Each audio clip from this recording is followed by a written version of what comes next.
আলহামদুলিল্লাহি রাব্বিল আলামিন। আমাদের নামাজ, আমাদের কুরবানি, আমাদের জীবন, আমাদের মৃত্যু কার জন্য? আল্লাহর জন্য। তো আমরা কাউকে ভালোবাসি কার জন্য?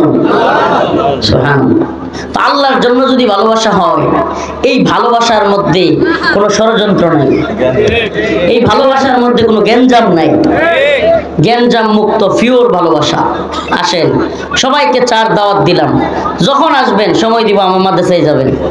গাজীপুরেও মাদ্রাসা নিচ্ছি, বাড়িয়ালি। আগে ওই মাদ্রাসাটা ছিল, হাসিনার প্রশাসন আমার মাদ্রাসা বন্ধ করে দিয়েছিল, এখন আবার নিচ্ছি ইনশাআল্লাহ। তো এই মাদ্রাসায় যাবেন, দেখা করবেন, গাজীপুর চৌরাস্তা থেকে একটু সামনে বাড়িয়ালি, জায়গার নাম কি? গাজীপুর মেট্রোপলিটন পুলিশের সামনে, হেডকোয়ার্টারের সামনে, বাড়িয়ালি স্কুল মাঠের পাশে, চৌরাস্তা থেকে জয়দেবপুর রোড, রেল স্টেশনের রুটে ওয়ারলেস গেট বলে, ওয়ারলেস গেটের সামনে। সব ঠিকানা দিয়ে দিলাম। আর বাড়িতে মাদ্রাসা নেত্রকোনায়, পূর্বদলা থানা, লিটিরকান্দা গ্রাম, ওখানেও যাবেন প্রয়োজনে। তখন দেখা যাবে মোহাব্বত কারে কয়। একসাথে বসবেন, চা খাবেন, কথা বলবেন, এই না এসে মোহাব্বত দেখাবেন না। বেশিরভাগ মানুষ আমাদের এলাকারই, নেত্রকোনা, ময়মনসিংহ, ওইসব অঞ্চলের অনেক মানুষ এই অঞ্চলগুলোতে চাকরি করে। তো এই জন্য চাকরির কারণে যাইতে পারে না, তো দেখা হয় না। নিজের এলাকার দেশিরে পায়া পাঞ্জায় দরবার চায়। কথা কই না কেন বেড়ায়? আচ্ছা, ওই আসাই আল্লাহ, এই মোহাব্বত কার জন্য? আমি আজকে আয়াতে কারিমা তিলাওয়াত করেছি, আপনাদের সামনে অল্প কয়েকটা কথা বলবো। কোনো সুর নয়, হুঙ্কার নয়, জঙ্কার নয়, বুঝা দরকার। ওয়ালাউ আন্না আহলাল কুরা আমানু ওয়াত্তাকাউ লাফাতাহনা আলাইহিম বারাকাতিম মিনাস সামাই ওয়াল আরদ। এই আয়াতের মৌলিক আলোচনার বিষয় যেটা, আগে সেটা বলিনি। শরিয়ার প্রয়োজনীয়তা, ইসলামী শরিয়ার। আজকের আলোচ্য বিষয় কি? ইসলামী শরিয়া। কি জাতি আমরা, কোন পর্যায়ে আসলাম? অনেকের জিজ্ঞেস করলে আসলে শরিয়া কি বলেন তো বলতেই পারবে না। বাস্তবতা কিনা? শরিয়া কি, এটার জন্য আমরাও দায়ী। আমরা আলেম, দায়ী, যারাই আছি সবাই দায়ী। একটা হলো দায়ী আর একটা হলো দায়ী। আমরা দায়ী, এই দায়বদ্ধতা আমাদের। আজকে উম্মা শরিয়ার প্রয়োজনীয়তাই জানে না, উম্মা খিলাফা কি সেটাই জানে না, উম্মা জানেই না পৃথিবী খিলাফার যুগে কেমন ছিল, উম্মা জানেই না, এ জাতি জানেই না শরিয়া থাকলে আমাদের সমাজ, আমাদের রাষ্ট্র কিভাবে চলতো, জানেই না। এটা কি বিশ্বাস হয় না আপনাদের? ডাক দিয়া 5 জনের জিগে দেখবেন শরিয়ার অর্থই বলতে পারবো, শরিয়া কি এটাই বলতে পারবেন। এই দায়িত্ব, এই দায়বদ্ধতা আমাদের আছে তো? উলামায়ে কেরাম, প্রিয় আলেম সমাজ, প্রিয় দায়ী ভাইরা, এটার কর্তব্য আমাদের ছিল, এই দায়িত্ব আমাদের ছিল যে উম্মাকে শরিয়ার প্রয়োজনীয়তা বোঝানো। উম্মা এখন গণতন্ত্র বুঝে, উম্মা সমাজতন্ত্র বুঝে, উম্মা সেকুলারিজম বুঝে, অথচ উম্মা ইসলামী শরিয়া বুঝে না। এই ব্যর্থতা আমার, আপনার, আমাদের। অথচ আল্লাহ পাক বলেছেন, ওয়াল্লাযী আরসালা রাসূলাহু বিল হুদা ওয়া দীনিল হক লিইয়ুযহিরাহু আলাদ দীনি কুল্লি ওয়ালাউ কারিহাল মুশরিকুন। সাউন্ড একটু বাড়ান। আল্লাহ রাব্বুল আলামিন বলেন, আমি আমার রাসূলকে সত্য দিন সহকারে, হেদায়েত সহকারে পাঠিয়েছি। আরসালা রাসূলাহু বিল হুদা ওয়া দীনিল হক, দ্বীনে হক দিয়ে পাঠিয়েছি। কি জন্য? লিইয়ুযহিরাহু আলা দ্বীনি কুল্লি, সমস্ত দ্বীনের উপর, সমস্ত মতবাদের উপর ইসলামকে বিজয়ী করবার জন্য। সুবহানাল্লাহ। আল্লাহ পাক আমাদেরকে কিংবা আমাদের কাছে রাসূলকে কেন পাঠিয়েছেন? সত্য দিন সহকারে পাঠিয়েছেন। এই দিনকে সমস্ত মতবাদ, সেকুলারিজম, ডেমোক্রেসি, সমস্ত মতবাদ গণতন্ত্র, সমাজতন্ত্র, সেকুলারিজম, আরো যত তন্ত্র মন্ত্র আছে সব বাদ দিয়া একমাত্র দিন প্রতিষ্ঠা করার জন্যই আল্লাহ পাক রসুলকে আমাদের কাছে পাঠিয়েছেন। এখন বলেন, আমরা দিনের প্রয়োজনীয়তাই জানি না, দিন প্রতিষ্ঠার প্রয়োজনীয়তাটাই জানি না। গার্মেন্টস সোয়েটার ফ্যাক্টরির লোক এখানে বেশি, কথা সত্য। সোয়েটার ফ্যাক্টরিতে সাধারণ কর্মীদেরকে সুপারভাইজার গালি দেয়, কথা সত্য। সুপারভাইজার ইনচার্জে গালি দেয়, কথা সত্য। ইনচার্জকে পিএম এ গালি দেয়, পিএম রে জিএম এ গালি দেয়। এটা চলতেছে তো।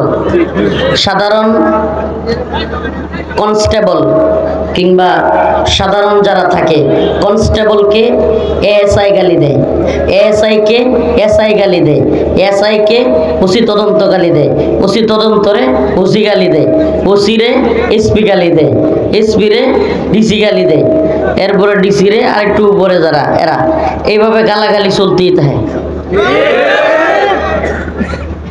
এই কথাগুলোর মধ্যে লুকিয়ে আছে ইসলামী শরিয়ার প্রয়োজনীয়তা, লুকিয়ে আছে গ্রাম থেকে শহরে আসা একটা ভদ্র মেয়ে, পর্দা করতে চাওয়া একটা মেয়ে, গার্মেন্টস সোয়েটার ফ্যাক্টরিতে কাজ করতে এসে পর্দা মেনটেন না করতে পারার কষ্ট কিংবা তাকে গালি শোনার কষ্ট সহ্য করার গোপনীয়তাও এই শরিয়ার মধ্যে লুকায়িত।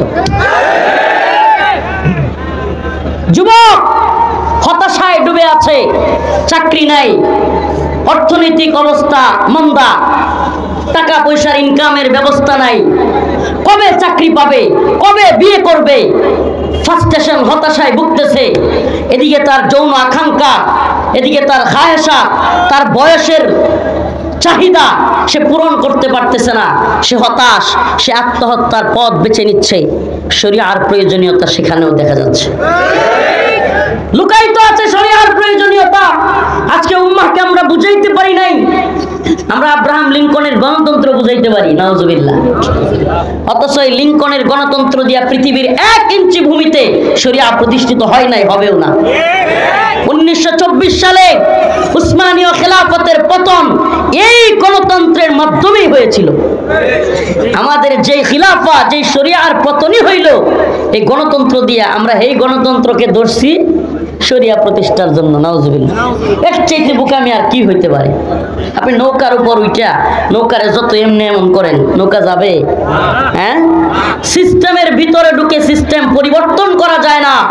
সিস্টেমের ভিতরে ঢুকলে আপনি সিস্টেমেরই অংশ হয়ে গেলেন। কথা কি বুঝাইতে পারতেছি না? রাতের ফুটপাত, ঢাকা, গাজীপুর, সাভারের রাতের ফুটপাত, রাত 2টা 3টায় প্রোগ্রাম করে আমরা আসি। ফুটপাতে পড়ে আছে মা, ফুটপাতে পড়ে আছে ছোট্ট শিশু। আমাদের চোখ দিয়া দেখতে হয় মা তার ছোট্ট শিশুটাকে শীতের মধ্যে কাঁপাকাঁপি করতেছে, তার নিজের কাপড় দিয়া একটু আগলায় রাখার চেষ্টা করতেছে। রাতের অন্ধকার, খাবার নাই, কাপড় নাই, এই অবস্থায় দিন পার করতেছে। ওই অবস্থা আমাদেরকে বলে দেয় শরিয়ার প্রয়োজনীয়তা কত বেশি। আমি আপনাদেরকে আজকে একটা মেসেজ দিবার আসছি। প্রিয় হাজিরিন, আমাদের প্রত্যেকটা বিষয়ের প্রতি খেয়াল রাখতে হবে। মধ্যবিত্ত পরিবার, তার ছেলেকে অনার্স মাস্টার্স পাস করিয়েছে, আশা ছিল বড় একটা চাকরি পাবে, ভালো একটা ডিপার্টমেন্টে কিংবা যে কোনো একটা ভালো সরকারি চাকরি পাবে। কিন্তু 15 থেকে 20 লক্ষ টাকা ঘুষের জন্য ছেলেটাকে চাকরি নিতে পারতেছে না সে বাবা। সেই বাবার কান্না, সেই ছেলের কান্না। মাঝে মাঝে এলাকার লোকেরা তাকে বেকার বলে, খুঁটা দেয়, বেকার। ছেলেটা মনে মনে করে, আমার কি দোষ? আমি তো পড়াশোনাও করলাম, বাবার কথাও শুনলাম, চাকরি হয় না টাকার জন্য, আমি কি করব? এই দায় এই বিশ্ব ব্যবস্থার, এই দায় এই কুফরি সিস্টেমের, এই দায় ওই ছেলের নয়, ওই বাবার নয়, ওই ফুটপাতে পড়ে থাকা ওই মা কিংবা আমার সেই বোন গার্মেন্টস সোয়েটারে পর্দা মেনটেন না করা, এই দায় যতটা না ওই বোনের, যতটা না ওই মার, যতটা না ওই যুবকের, তার চাইতেও বড় দায় হলো যারা আমরা শরিয়ার প্রয়োজনীয়তা বুঝাইতে ব্যর্থ হয়েছে এই সমাজকে। রাস্তাঘাটে যানজট, বিশাল যানজট হয়ে গেছে। রাস্তার অবস্থা দেখলে মনে হয় এটা মনে হয় আফ্রিকার জঙ্গলের রাস্তা হয়েছে ভালো। এই এলাকায় কি নেতা ছিল না? বিগত সময়গুলোতে ক্ষমতায় থাকা নেতাদের অবস্থা কি? এদের বাড়ি ঘর কি এরকম অবস্থা ভাঙাচোরা? হ্যাঁ, তার মানে আমার রাস্তার ইট খুলে নিয়ে ওর ঘরে লাগাইছে। শরিয়া থাকলে ওর ইটগুলো খুলে ফেলা হতো। ওই ভণ্ড চেয়ারম্যান, ওই ভণ্ড এমপি যে কিনা রাস্তার কালভার্ট খেয়েছে, রাস্তার ইট খুলে খেয়েছে, সিমেন্ট খেয়ে ফেলেছে, এমনকি এলাকার মসজিদের, এলাকার মাদ্রাসার কিংবা বিভিন্ন স্কুলের বাথরুমের কোমর পর্যন্ত, ওই টাকা কোমর পর্যন্ত খেয়ে ফেলেছে। ওদের প্রত্যেকটা ইট বালি সিমেন্ট ঘর থেকে খুলে ফেলা হয়। তাইলে আমরা কি বুঝবো? তাইলে আমরা আমার এখন কথাগুলোর সাথে আপনাদেরকে বলতে হবে, আমার কথাগুলোর সাথে আপনাদেরকে এখন বলতে হবে। এতক্ষণ পর্যন্ত আমি বুঝালাম। বলেন তো, আমার মা রাতের 2টায় রাস্তার ফুটপাতে কেন পড়ে আছে? মাশাআল্লাহ, কি নাই? শরিয়া নাই। শরিয়া কি? কোরআন সুন্নাহ অনুযায়ী রাষ্ট্র ব্যবস্থা। সেই রাষ্ট্র ব্যবস্থায় কোন জালেম রাস্তার ইট খাবে, মাদ্রাসা মসজিদ স্কুলের টাকা খাবে, আস-সারিকু ওয়াস-সারিকাতু ফাকতাউ আইদিয়াহুমা, ওর হাত কেটে দেওয়া হবে। ওই জন্য থাকতো না এই জাহালত, থাকতো না এই জাহালত, এই জালেমগিরি করার সাহস করতে পারতো না। তাইলে কি বোঝা গেল? ওই মা রাতের আধারে অনাহারে তার বাচ্চাকে নিয়ে ফুটপাতে পড়ে আছে কেন? বলে না, বলে না, কি নাই? সম্মিলিত আওয়াজে বলতে হবে, কি নাই? ইসলামী শরিয়া নাই। কেন আমার ভাইয়ের চাকরি হচ্ছে না? 10 লাখ 15 লাখ টাকা ঘুষ লাগতেছে, না শরিয়া নেই। আপনি বলবেন, হুজুর আমারে দেখান তো একটা রাষ্ট্র, এই যে কথাগুলো বলতেছেন এগুলোর সাথে মিলায় একটা রাষ্ট্র দেখান তো। খুব বেশি দূরে যাওয়ার দরকার নেই। মাশাআল্লাহ, আজকের আফগান 2024 সালে এসে 2021 সালের 15 আগস্ট আমেরিকা এবং নেটো জোট নাকে খত দিয়া পালাইতে বাধ্য হয়েছে। আল্লাহর বান্দারা 3 বছরে 2021 সালের 15 আগস্ট ক্ষমতা পেয়েছে। আজকে 2024 সালের নভেম্বরের মনে হয় 3 তারিখ। এই 3 বছর কিছুদিন, এই অল্প সময়ে গোটা পৃথিবীর সবচাইতে পাওয়ারফুল মুদ্রার নাম হলো আফগানি মুদ্রা। কি ভেবেছেন? 50 বছরের মুক্তিযুদ্ধের চেতনা সোনার বাংলা।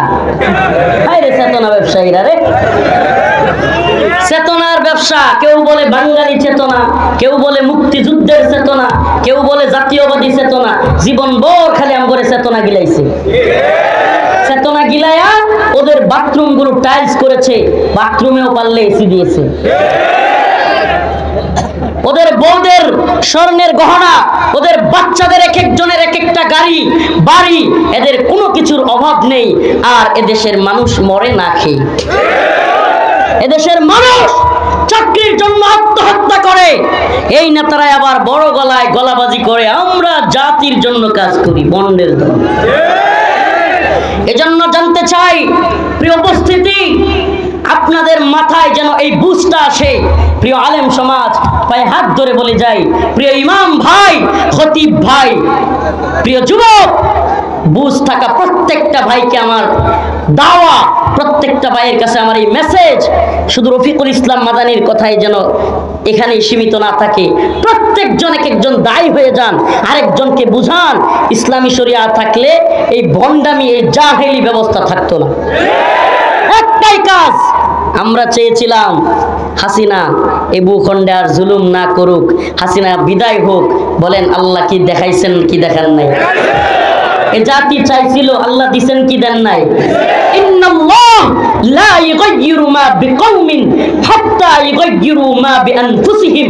আল্লাহ ততক্ষণ কোন জাতিকে পরিবর্তন করেন না যতক্ষণ না সেই জাতি নিজেরা নিজেদের পরিবর্তন চায়, পরিবর্তন করে। তাইলে কি বোঝা গেল? আমরা হাসিনা থেকে পরিবর্তন চেয়েছিলাম, আল্লাহ দিয়েছেন। আমরা